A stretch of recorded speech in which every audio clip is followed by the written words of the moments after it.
Bismillahirrahmanirrahim. Assalamualaikum warahmatullahi wabarakatuh. Waalaikumsalam. Ya, kembali lagi dengan kami berenam.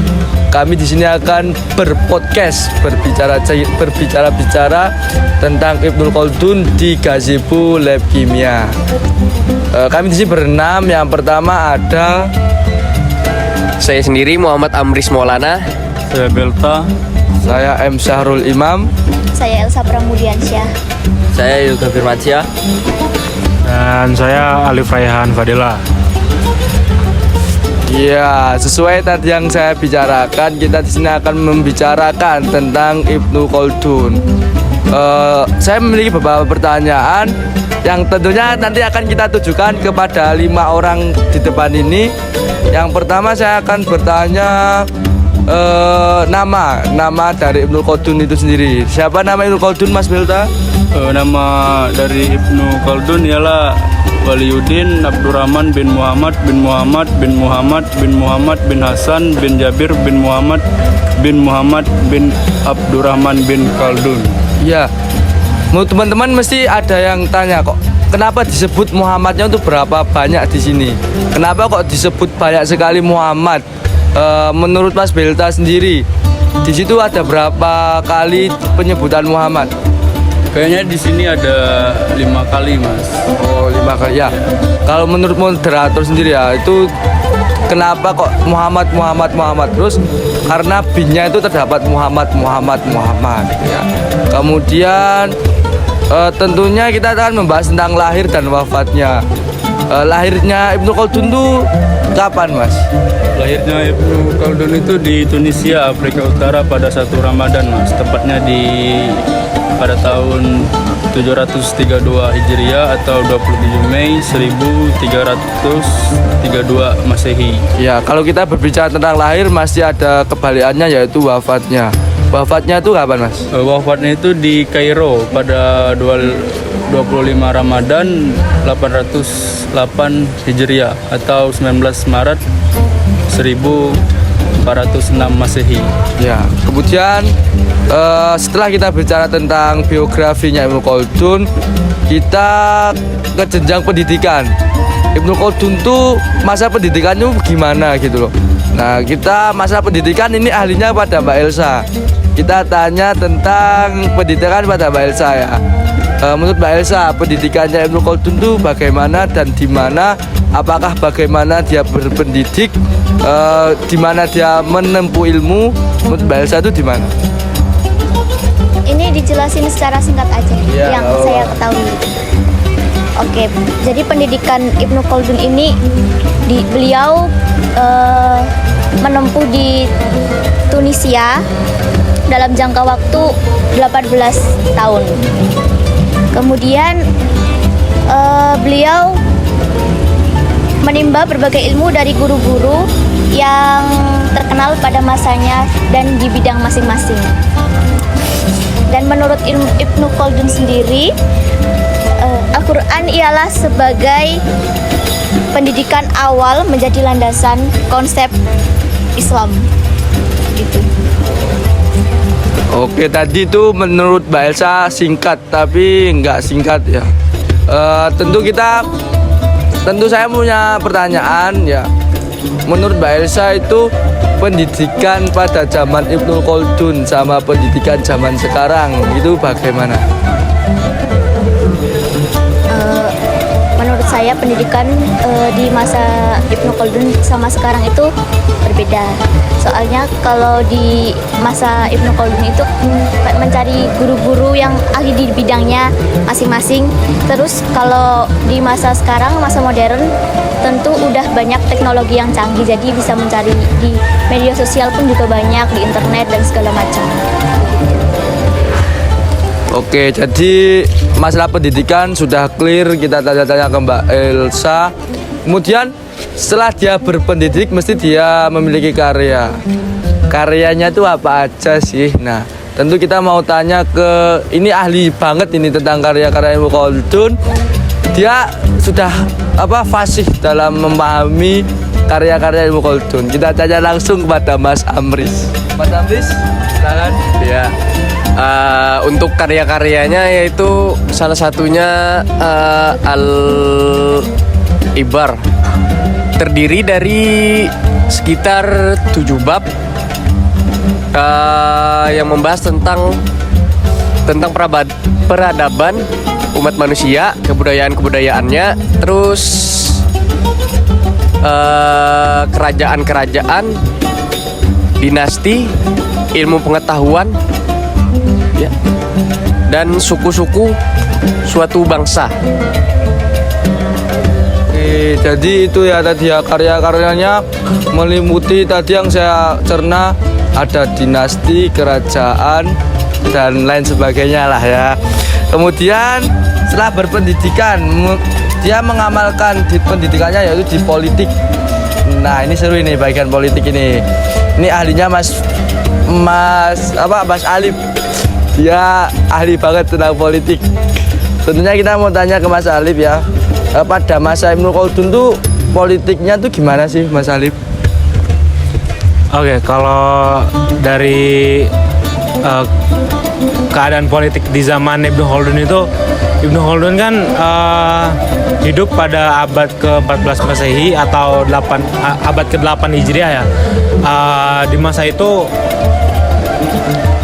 keadaan politik itu sangat-sangat lumayan turun untuk negara-negara Islam gitu, karena di situ banyak perebutan dinasti ya. Namun untuk perubahan-perubahan lain di bidang politik dan bidang pengetahuan itu untuk negara-negara barat itu sedang maju gitu. Jadi di masa itu politik dan pengetahuan Islam, negara Islam dengan negara barat itu sangat-sangat berbeda lah gitu, karena di situ lagi gencar-gencarnya perebutan dinasti. Kemudian Ibnu Khaldun ini terjun juga ke dunia politik, jadi mempunyai jabatan juga di dinasti-dinasti. Jadi menjabat di dinasti ini, kemudian pindah lagi ke dinasti ini dengan jabatan yang berbeda gitu. Nah kemudian setelah ambisinya tidak tercapai di politik, Ibnu Khaldun ini pindah dari Tunisia ke Alexandria, Mesir gitu, untuk meneruskan ambisi dalam pendidikannya gitu. Jadi pada saat Ibnu Khaldun pindah ke Mesir, beliau akhirnya menyelesaikan ambisinya untuk menjadi dosen fikih gitu. Udah. Ya demikian penjelasan dari Mas Alif tentang politik pada zaman Ibnu Khaldun.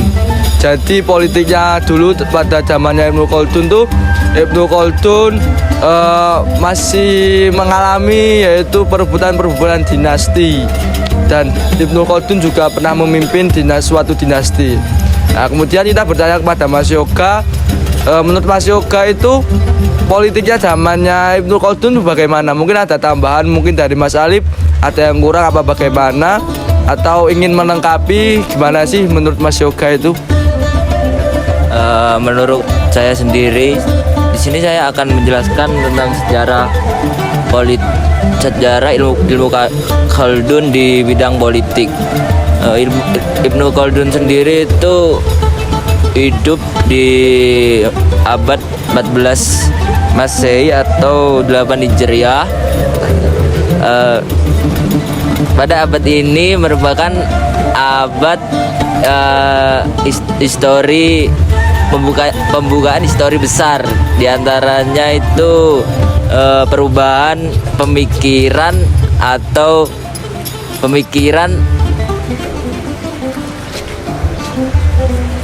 di bidang politik.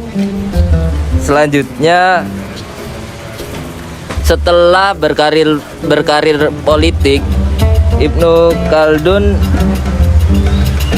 juga menyandang gelar di kerajaan, yaitu sebagai penasehat kerajaan, sebagai hakim di kerajaan, sebagai penulis teks pidato di kerajaan. Tetapi setelah itu Ibnu Khaldun memutuskan untuk berhenti untuk berhenti untuk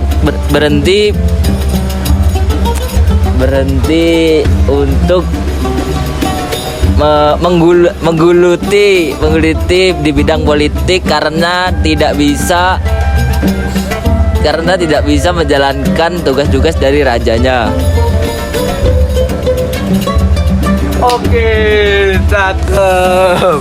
Ya, jadi begitu ya menurut Mas Yoga tentang politik pada zaman Ibnu Khaldun. Ini aku ada satu pertanyaan, mungkin bisa pertanyaan lemparan apa bagaimana. Ini pertanyaannya itu tentang Indonesia juga. Pertanyaannya yaitu, menurut mas sekalian dan mbak sekalian, politik di Indonesia sekarang itu bagaimana? Kan tadi dijelaskan pada politik Ibnu Khaldun itu masih ada perebutan dinasti-dinasti dan Ibnu Khaldun memimpin satu dinasti tersebut. Nah, menurut mas atau mbak, politik di Indonesia itu sekarang itu bagaimana? Bagus apa jelek, apa gimana kurangnya, apa ada baiknya, apa gimana? Mungkin saya tanya urut aja ke Mas Amris. Menurut Mas Amris, politik Indonesia itu baik apa buruk? Untuk politik di Indonesia itu ya ada baiknya, ada buruknya. Untuk sekarang itu politik di Indonesia lebih diperbaiki lagi, mulai memperbaiki politik di Indonesia. Jadi gimana ya? Tidak lebih buruk dari yang dulu. Gitu ya kira-kira menurut saya. Itu dari Mas Amris, seorang yang ahli pembelajaran tentang karya-karya Ibnu Khaldun. Kemudian kita langsung menuju aja ke Mas Alif yang tadi menjelaskan tentang politiknya Ibnu Khaldun. Ya, dia menjelaskan politik, mestinya tahu tentang keadaan politik di Indonesia sekarang. Langsung aja ke Mas Alif. Sebenarnya untuk menilai suatu politik bagus atau tidaknya itu nggak bisa dilihat dari satu hal ya. Contohnya di masa kepemimpinan presiden kita yang sekarang, Pak Joko Widodo itu, kalau dari segi infrastruktur itu udah lumayan banyak loh yang dibangun, yang janji-janji yang sebelumnya yang diwujudkan gitu. Namun mungkin ada beberapa aspek yang saya juga kurang bisa buat menjelaskan gitu ya, baik atau buruk kayak gimana. Tapi setahu saya Indonesia itu di mata orang luar, atau misal pandangan orang luar ke presiden kita Bapak Joko Widodo itu lumayan bagus lah. Jadi gitu ya, tentang politik di Indonesia itu ada baik dan ada buruknya. Ya, mungkin podcast tentang Ibnu Khaldun pada siang kali ini kita cukupkan, karena apa? Kita tidak ada pembahasan lagi teman-teman ya. Kita mungkin cukup. Dari Mas Amris juga mencukupi. Mas Belta apa lagi? Mas Alif sudah pusing membahas tentang politik. Mari kita tutup bersama-sama dengan melafalkan Assalamualaikum warahmatullahi wabarakatuh. Bareng-bareng yuk. Waalaikumsalam. Iya.